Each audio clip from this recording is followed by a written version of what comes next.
Hi hello guys, welcome back to Aadya colourful. ನಾನು Suma. Friends, ಇವತ್ತಿನ ವಿಡಿಯೋದಲ್ಲಿ ಒಂದು ಸ್ವೀಟ್ ರೆಸಿಪಿನ ನಿಮ್ಮ ಜೊತೆ ಶೇರ್ ಮಾಡ್ಕೊಳ್ತಾ ಇದ್ದೀನಿ. ಸೊ ಈ ಒಂದು ಸ್ವೀಟ್ ಮಾಡೋದಕ್ಕೆ ಜಾಸ್ತಿ ಟೈಮ್ ಕೂಡ ತಗೊಳ್ಳೋದಿಲ್ಲ. ಕೇವಲ 5 ನಿಮಿಷದಲ್ಲಿ 3 ಪದಾರ್ಥಗಳನ್ನು ಉಪಯೋಗಿಸಿ ರುಚಿಯಾದ ಒಂದು ಸ್ವೀಟನ್ನು ಖಂಡಿತವಾಗ್ಲೂ ತಯಾರಿಸ್ಬೋದು. ತುಂಬಾನೇ ಟೇಸ್ಟಿಯಾಗಿ ಈಸಿಯಾಗಿ ಮಾಡುವಂಥ ಒಂದು ಸ್ವೀಟು. ಸೊ ಈ ಒಂದು ಸ್ವೀಟ್ ಮಾಡೋದಕ್ಕೆ ಮೊದಲನೇದಾಗಿ ಕಡಲೆ ತಗೊಂಡಿದ್ದೀನಿ ನಾನು, ಹುರಿಗಡ್ಲೆನ. ಸೊ ನೋಡ್ಬೋದು, ಇಲ್ಲಿ 2 ಕಪ್ ಆಗೋಷ್ಟು ಹುರಿಗಡ್ಲೆನ ತಗೊಳ್ತಾ ಇದ್ದೀನಿ. ಸೊ ಫ್ರೆಂಡ್ಸ್, ನೀವು ಯಾರಾದರೂ ಫಸ್ಟ್ ಟೈಮ್ ನನ್ನ ಚಾನಲ್ಗೆ ವಿಸಿಟ್ ಮಾಡಿದರೆ ಪ್ಲೀಸ್ ನನ್ನ ಚಾನಲ್ನ ಸಬ್ಸ್ಕ್ರೈಬ್ ಮಾಡ್ಕೊಳ್ಳಿ, ಹಾಗೆ ಲೈಕ್ ಮಾಡಿ ಮತ್ತು ಹೆಚ್ಚು ಶೇರ್ ಮಾಡಿ ಫ್ರೆಂಡ್ಸ್. ಓಕೆ, ಸೊ ಈಗ ಈ ಒಂದು ಕಡಲೆನ ಕ್ಲೀನ್ ಮಾಡಿರೋಂತಹ ಕಡಲೆನ ತಗೊಂಡಿದ್ದೀನಿ. ಸೊ ಈಗ ಒಂದು ಮಿಕ್ಸಿ ಜಾರ್ ತಗೊಳ್ಳೋಣ ಫಸ್ಟು. ತುಂಬಾನೇ ಈಸಿಯಾಗಿ ಮಾಡುವಂತಹ ಒಂದು ಸ್ವೀಟ್ ರೆಸಿಪಿ. ಸೊ ಖಂಡಿತ ಯಾವಾಗಲಾದರೂ ನಮಗೆ ದೊಡ್ಡವರಿಗೆ ಆಗಲಿ ಚಿಕ್ಕವರಿಗೆ ಆಗಲಿ ಏನಾದರೂ ಸ್ವೀಟ್ ತಿನ್ನಬೇಕು ಅಂತ ಅನ್ನಿಸ್ದಾಗ ದಿಢೀರಾಗಿ ಮಾಡ್ಕೊಳ್ಳೋವಂತಹ ಒಂದು ಸ್ವೀಟ್ ಇದು. ಖಂಡಿತವಾಗ್ಲೂ ತುಂಬಾನೇ ಟೇಸ್ಟಿ ಇರುತ್ತೆ ಮತ್ತು ತುಂಬ ಬೇಗ ಮಾಡ್ಕೊಳ್ಳೋ ಅಂತಹದ್ದು ಮೇಯ್ನು. ಓಕೆ, ಜಾಸ್ತಿ ಪದಾರ್ಥಗಳನ್ನು ಉಪಯೋಗಿಸ್ತಿಲ್ಲ, ಕೇವಲ 3 ಪದಾರ್ಥಗಳನ್ನು ಉಪಯೋಗಿಸಿ ಮಾಡ್ತಿರೋವಂಥ ರುಚಿಯಾದ ಸ್ವೀಟು. ಸೊ ಈ ಒಂದು ಜಾರ್ಗೆ ಇವಾಗ ಕಡಲೆನ ಹಾಕ್ಕೊಳ್ತಾ ಇದ್ದೀನಿ. 1 ಕಪ್ ಕಡಲೆ ಹಾಕ್ಕೊಂಡಿದ್ದೀನಿ, ಮತ್ತೆ ಇದಕ್ಕೆ ಇನ್ನೊಂದು ಕಪ್ ಕಡಲೆನ ಹಾಕ್ಕೊಳ್ಳೋಣ ಇವಾಗ. ನೋಡಿ, ಇನ್ನೊಂದು ಕಪ್ ಕಡಲೆನ ಹಾಕ್ಕೊಳ್ತಾ ಇದ್ದೀನಿ. ನಂತರ ಇದಕ್ಕೆ ಏನನ್ನು ಕೂಡ ಹಾಕ್ತಲೇ ಹಾಗೆ ನಾವು ಪೌಡರ್ ಮಾಡ್ಕೊಂಬರ್ಬೇಕು. ಈಗ ಇದನ್ನ ಪೌಡರ್ ಮಾಡ್ಕೊಂಬಂದಿದ್ದೀನಿ, ನೋಡ್ಬೋದು ನೀವು. ಸ್ವಲ್ಪನೂ ಕೂಡ ಕಡಲೆ ಇರಬಾರ್ದು, ಕಡಲೆ ಪೀಸ್ ಆಗಲಿ ಇರಬಾರ್ದು. ಪೂರ್ತಿಯಾಗಿ ಚೆನ್ನಾಗಿ ಗ್ರೈಂಡ್ ಆಗೋ ಥರ ನಾವು ಇದನ್ನ ಪೌಡರ್ ಮಾಡ್ಕೊಂಬರ್ಬೇಕು. ನೋಡಿ, ಈ ರೀತಿಯಾಗಿ ಪೌಡರ್ ಆಗಿರಬೇಕು. ಸೊ ಬೇಕು ಅಂದರೆ ಇಲ್ಲಿ ನೀವು ಏಲಕ್ಕಿ ಕೂಡ ಹಾಕ್ಕೊಳ್ಬೋದು. ನಾನು ಏಲಕ್ಕಿ ಪೌಡರ್ನ ಉಪಯೋಗಿಸ್ತೀನಿ, ಸೊ ಹಾಗಾಗಿ ಏಲಕ್ಕಿನ ಹಾಕ್ಕೊಂಡಿಲ್ಲ. ಏಲಕ್ಕಿ ಹಾಕೊಂಡು ಕೂಡ ನೀವು ಗ್ರೈಂಡ್ ಮಾಡ್ಕೊಂಡು ಬರ್ಬೋದು. ಇವಾಗ ಪೌಡರ್ ಮಾಡಿರುವಂತಹ ಒಂದು ಕಡಲೆನ ಒಂದು ಬೌಲಿಗೆ ಹಾಕ್ಕೊಳ್ಳೋಣ ಫಸ್ಟು. ಇವಾಗ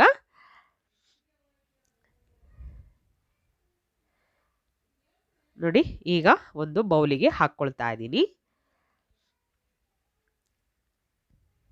ಯಾವಾಗ ಬೇಕೋ ಆಗ ನೀವು ಕೇವಲ 5 ನಿಮಿಷದಲ್ಲಿ ಮಾಡ್ಕೋಬೋದು ಈ ಒಂದು ಸ್ವೀಟನ್ನು. ಸೊ ಖಂಡಿತ ತುಂಬಾ ಬರ್ಫಿಗಳನ್ನು ಮನೇಲಿ ಟ್ರೈ ಮಾಡಿರ್ತೀರಾ, ಆದರೆ ಈ ಒಂದು ಕಡಲೆಯಿಂದ ಮಾಡುವಂತಹ ಬರ್ಫಿನ ಖಂಡಿತ ಒಂದ್ಸಲ ತಯಾರಿಸಿ ನಿಮಗೆ ಹೇಗೆ ಅನ್ನಿಸ್ತು ಅಂತ ತಪ್ಪದೆ ಕಾಮೆಂಟ್ ಸೆಕ್ಷನಲ್ಲಿ ತಿಳಿಸಿ. ಈಗ ಇದಕ್ಕೆ ಸ್ವಲ್ಪ ಒಂದು ತಟ್ಟೆ ತೊಗೊಂಡಿದ್ದೀನಿ, ಇದಕ್ಕೆ ತುಪ್ಪನ ಗ್ರೀಸ್ ಮಾಡ್ಕೊಳ್ತಾ ಇದ್ದೀನಿ ನಾನು. ನೋಡಿ, ಅಥವಾ ನಿಮ್ಮ ಹತ್ರ ಬರ್ಫಿ ಟ್ರೇ ಇದ್ದರೆ ಸೊ ಬರ್ಫಿ ಟ್ರೇ ಕೂಡ ಉಪಯೋಗಿಸ್ಬೋದು. ಇಲ್ಲ ಅನ್ನೋದಾದರೆ ಈ ಥರ ತಟ್ಟೆನೇ ಕೂಡ ತುಪ್ಪ ಅಥವಾ ಎಣ್ಣೆ ಯಾವುದನ್ನು ಬೇಕಿದ್ರೂ ಸ್ವಲ್ಪ ಗ್ರೀಸ್ ಮಾಡಿದ್ರೆ ಸಾಕು. ಸೊ ನಾನಿಲ್ಲಿ ತುಪ್ಪನ ಗ್ರೀಸ್ ಮಾಡ್ಕೊಳ್ತಾ ಇದ್ದೀನಿ. ಇದನ್ನು ಗ್ರೀಸ್ ಮಾಡಿ ಒಂದು ಕಡೆ ಇಟ್ಕೊಳ್ಳೋಣ. ನಂತರ ಇಲ್ಲಿ ಒಂದು ಪ್ಯಾನ್ ತಗೊಳ್ತಾ ಇದ್ದೀನಿ. ಸೊ ಈ ಪ್ಯಾನಿಗೆ ಇವಾಗ 1 ಕಪ್ ಆಗುವಷ್ಟು ಸಕ್ಕರೆನ ಹಾಕ್ಕೊಳ್ತಾ ಇದ್ದೀನಿ ಇಲ್ಲಿ.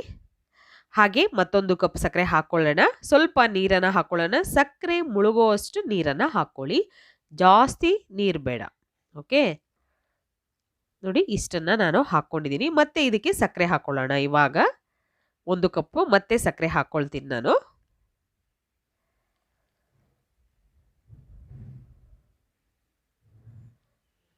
ನೋಡಿ, ಈಗ ಮತ್ತೊಂದು ಕಪ್ಪು ಸಕ್ಕರೆನ ಹಾಕ್ಕೊಳ್ತಾ ಇದ್ದೀನಿ.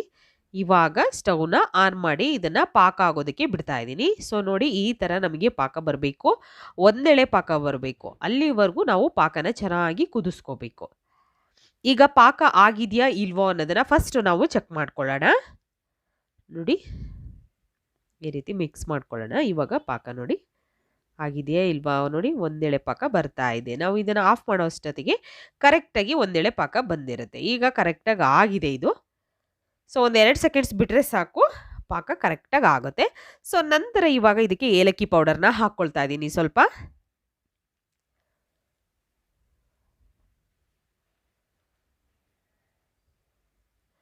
ಒಂದು ಸ್ವಲ್ಪ ಏಲಕ್ಕಿ ಪೌಡರ್ನ ಹಾಕಿ ಮಿಕ್ಸ್ ಮಾಡ್ಕೊಳ್ಳೋಣ ಚೆನ್ನಾಗಿ.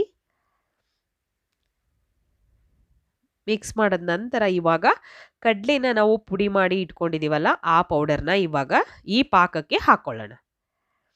ನೋಡಿ, ಈ ರೀತಿಯಾಗಿ ಹಾಕಿ ನಾವು ಮಿಕ್ಸ್ ಮಾಡ್ಕೊಳ್ಳೋಣ. ಒಂದೇ ಸಲ ನೀವು ಕಡಲೆ ಪೌಡರ್ನ ಹಾಕ್ಕೊಳ್ಬೇಡಿ, ಯಾಕೆಂದರೆ ಕೆಲವೊಂದು ಸಲ ತುಂಬ ಗಟ್ಟಿ ಆಗಿಬಿಡುತ್ತೆ, ಮತ್ತು ಕೆಲವೊಂದು ಸಲ ಕಮ್ಮಿ ಆದರೆ ಹಾಕ್ಕೊಳ್ಬೋದು. ಜಾಸ್ತಿ ಆದರೆ ಖಂಡಿತ ಬರ್ಫಿ ಚೆನ್ನಾಗಿ ಬರೋದಿಲ್ಲ. ಸೊ ಹಾಗಾಗಿ ನೋಡಿ, ಇವಾಗ ಚೆನ್ನಾಗಿ ಮಿಕ್ಸ್ ಮಾಡ್ಕೊಳ್ತೀನಿ. ಸ್ಟವ್ನ ಲೋ ಫ್ಲೇಮಲ್ಲೇ ಇಟ್ಕೊಂಡು ನೀಟಾಗಿ ಮಿಕ್ಸ್ ಮಾಡ್ಕೊಳ್ಳಿ. ಜಾಸ್ತಿ ಒಂದೇ ಸಲ ಹಾಕ್ಕೊಂಡ್ರೆ ತುಂಬಾ ಗಟ್ಟಿ ಆಗಿಬಿಡುತ್ತೆ. ಹಾಗೆ ನೋಡಿ, ಈ ರೀತಿಯಾಗಿ ಚೆನ್ನಾಗಿ ಮಿಕ್ಸ್ ಮಾಡ್ಕೊಳ್ಳೋಣ. ಈಗ ಸ್ವಲ್ಪನೂ ಗಂಟಿರಬಾರ್ದು, ಆ ರೀತಿಯಾಗಿ ನಾವು ಮಿಕ್ಸ್ ಮಾಡ್ಕೋಬೇಕು ಇದನ್ನು. ಹೀಗೆ ಮಿಕ್ಸ್ ಮಾಡ್ಕೊಳ್ತಾ ಇದ್ದೀನಿ. ನೋಡ್ಬೋದು ಈ ರೀತಿಯಾಗಿ ನಾವು ಮಿಕ್ಸ್ ಮಾಡ್ಕೊಳ್ಳೋಣ. ಈಗ ಇದು ತಳ ಬಿಡ್ತಾ ಇರಬೇಕು, ಅಲ್ಲಿವರೆಗೂ ನಾವು ಇದನ್ನು ಸ್ವಲ್ಪ ಬೇಯಿಸ್ಕೊಳ್ಬೇಕು. ಜಾಸ್ತಿ ನೋಡಿ ಇದಕ್ಕೆ ತುಪ್ಪ ಎಣ್ಣೆ ಯಾವುದು ಕೂಡ ಉಪಯೋಗಿಸಿಲ್ಲ ನಾವು. ತುಂಬಾ ಚೆನ್ನಾಗಿ ಬರುತ್ತೆ ಈ ಒಂದು ಬರ್ಫಿ. ಹಾಗೆ ತುಂಬಾ ಕಡಿಮೆ ಸಮಯದಲ್ಲಿ ಆಗುವಂತಹ ಕಡಿಮೆ ಪದಾರ್ಥಗಳನ್ನು ಉಪಯೋಗಿಸಿ ಮಾಡುವಂತಹ ರುಚಿಯಾದ ಸ್ವೀಟ್ ಇದು. ಸೊ ನಿಮಗೆ ಬೇಕು ಅಂದಾಗಲೆಲ್ಲ ಈ ಒಂದು ಬರ್ಫಿನ ನೀವು ಮಾಡ್ಕೋಬೋದು, ಕಡಲೆ ಬರ್ಫಿನ. ಸೊ ನೋಡಿ ಇವಾಗ ತಳ ಬಿಡ್ತಾ ಇದೆ, ಅಲ್ಲಿವರೆಗೂ ಇದನ್ನು ಸ್ವಲ್ಪ ನಾವು ಚೆನ್ನಾಗಿ ಬೇಯಿಸ್ಕೊಂಡ್ರೆ ತುಂಬ ಟೇಸ್ಟ್ ಇರುತ್ತೆ. ಇದನ್ನು ನಾವು ಜಾಸ್ತಿ ದಿನ ಕೂಡ ಸ್ಟೋರ್ ಮಾಡಿ ಇಟ್ಕೋಬೋದು. ಬೇಯಿಸಲಿಲ್ಲ ಅಂದರೆ ಕೆಟ್ಟೋಗೋ ಚಾನ್ಸಸ್ ಇರುತ್ತೆ. ಸೊ ಹಾಗಾಗಿ ಸ್ವಲ್ಪ ನಾವು ಚೆನ್ನಾಗಿ ಬೇಯಿಸ್ಕೊಳ್ಬೇಕು. ನೋಡಿ ಈ ರೀತಿಯಾಗಿ ಮಿಕ್ಸ್ ಮಾಡ್ತಾ ಮಾಡ್ತಾ ನಾವು ಬೇಯಿಸ್ಕೊಳ್ಬೇಕು. ಸೊ ಈಗ ಕರೆಕ್ಟಾಗಿ ಆಗಿದೆ ನೋಡಿ, ಕರೆಕ್ಟಾಗಿ ಆಗಿದೆ ಇದು. ಸೊ ಒಂದು ತಟ್ಟೆ ತಗೊಳ್ಳೋಣ ಫಸ್ಟು. ನೋಡಿ ಈ ರೀತಿಯಾಗಿ ನಾವು ಬೇಯಿಸ್ಕೊಳ್ಳೋಣ. ಸ್ಟವ್ನ ಲೋ ಫ್ಲೇಮಲ್ಲೇ ಇಟ್ಕೊಂಡು ನೀವು ಈ ರೀತಿಯಾಗಿ ಬೇಯಿಸ್ಕೋಬೇಕು, ಹೈ ಫ್ಲೇಮ್ ಮಾಡಬಾರ್ದು. ನಂತರ ಇವಾಗ ಗ್ರೀಸ್ ಮಾಡಿರೋವಂತಹ ತಟ್ಟೆ ಇದೆಯಲ್ಲ, ನಾವು ತುಪ್ಪ ಗ್ರೀಸ್ ಮಾಡಿ ಇಟ್ಟಿರೋವಂತಹ ತಟ್ಟೆಗೆ ಈ ಒಂದು ಕ್ರೀಮನ್ನು ಹಾಕ್ಕೊಳ್ಳೋಣ. ಸೊ ಈಗ ಸ್ಪ್ರೆಡ್ ಮಾಡೋಣ ಪೂರ್ತಿಯಾಗಿ, ತಟ್ಟೆ ಪೂರ್ತಿ ಇದನ್ನು ಸ್ಪ್ರೆಡ್ ಮಾಡ್ಕೊಳ್ಳೋಣ.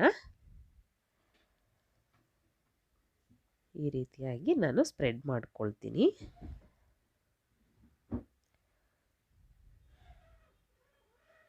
ಹೀಗೆ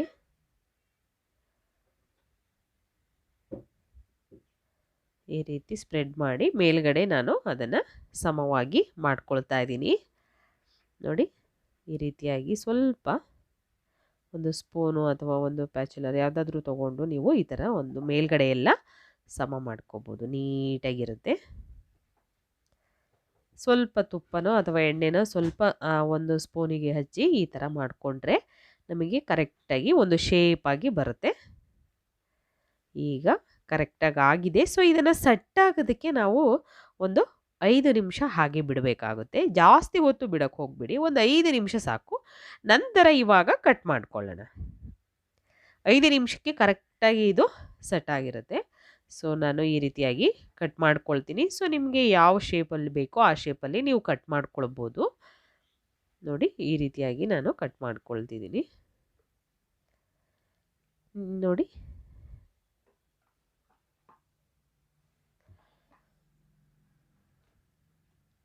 ನಾನಿಲ್ಲಿ ಸ್ಕ್ವೇರ್ ಶೇಪಲ್ಲಿ ಕಟ್ ಮಾಡ್ಕೊಳ್ತಾ ಇದ್ದೀನಿ. ಆ ರೀತಿಯಾಗಿ ಕಟ್ ಮಾಡಿಕೊಂಡು ಬರ್ಫಿನ ಈಸಿಯಾಗಿ ಮಾಡಿ ಮನೆಯಲ್ಲಿ ನಾವು ಇದನ್ನು ಸುಮಾರು ಒಂದು 15 ದಿನದವರೆಗೂ ಕೂಡ ಸ್ಟೋರ್ ಮಾಡಿ ಇಡ್ಬೋದು. 15ರಿಂದ 1 ತಿಂಗಳವರೆಗೂ ಕೂಡ ಇಡ್ಬೋದು, ಯಾವುದೇ ರೀತಿಯಾದಂಥ ತೊಂದರೆ ಆಗೋದಿಲ್ಲ. ಈಗ ಕಟ್ಟಾಗಿದೆ. ಸೊ ಇವಾಗ ಇದನ್ನು ತೆಗೆದು ನಾನು ಒಂದು ತಟ್ಟೆಯಲ್ಲಿ ಸರ್ವ್ ಮಾಡ್ಕೊಳ್ತೀನಿ. ತುಂಬಾ ಈಸಿಯಾಗಿ ಕೇವಲ 5 ನಿಮಿಷದಲ್ಲಿ 3 ಪದಾರ್ಥಗಳನ್ನು ಉಪಯೋಗಿಸಿ ರುಚಿಯಾದ ಈ ಉರಿಗಡ್ಲೆ ಬರ್ಫಿನ ಖಂಡಿತ ಮನೆಯಲ್ಲಿ ತಯಾರಿಸಿ. ರೋಸ್ಟೆಡ್ ಗ್ರಾಮ್ ಬರ್ಫಿ ರೆಡಿಯಾಗಿದೆ. ನೀವು ಕೂಡ ಟ್ರೈ ಮಾಡಿ, ಹೇಗೆ ಬಂತು ಅಂತ ತಪ್ಪದೆ ಕಾಮೆಂಟ್ ಸೆಕ್ಷನಲ್ಲಿ ತಿಳಿಸಿ. ಇವತ್ತಿನ ವಿಡಿಯೋನ ಇಲ್ಲಿಗೆ ಮುಗಿಸೋಣ. ಬಾಯ್, ಸಿ ಯು, ಟೇಕ್ ಕೇರ್.